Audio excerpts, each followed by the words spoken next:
Now we're going to talk about check raising the turn to find out where you're at. Once again, this isn't a play I'm too fond of, but it can be useful in certain situations against the right opponents. It's basically like an extension of the Johnny Chan check call lead the turn play, only by using the check raise to help define your opponent's hand, possibly bluff him off a better hand, and protect yourself from facing a larger river bet. Let's look at an example. With blinds at 25-50, a player raises from middle position to 150. You call from the small blind with pocket nines, and it's a two of you to the flop, queen, seven, deuce. You check, and your opponent bets 300.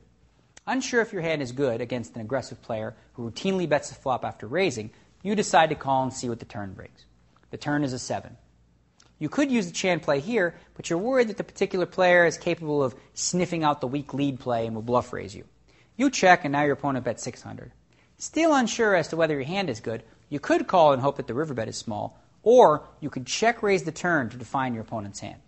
The 7 should scare your opponent a little bit if he doesn't have it. You could easily have a hand like 7-8. With the flush draw present, your opponent may even bet a hand like pocket fours to protect it against what he perceives to be a flush draw.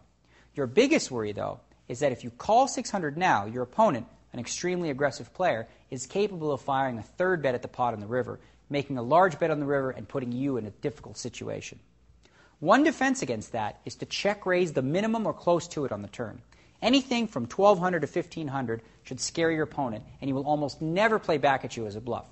If he re-raises you after you make this play, you should feel pretty safe that your pocket nines are definitely beat. Again, the added bonus here is that your opponent may let go of pocket jacks or pocket tens to your raise.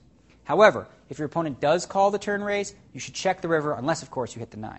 Your opponent should be slightly worried that you're going for another check raise here on the river and will likely be happy to check down the best hand if he has you beat. So in essence, you'd be paying him off on the turn, but on your terms. You decided how much the river bet would be by check raising the turn. Of course, if your opponent calls the turn and then bets the river when you check, he has you beat. It's plain and simple. The only hand he could have that he'd be bluffing with on the river is a missed flush draw. Even then, very few players would bluff at the river in the situation after you check raise the turn.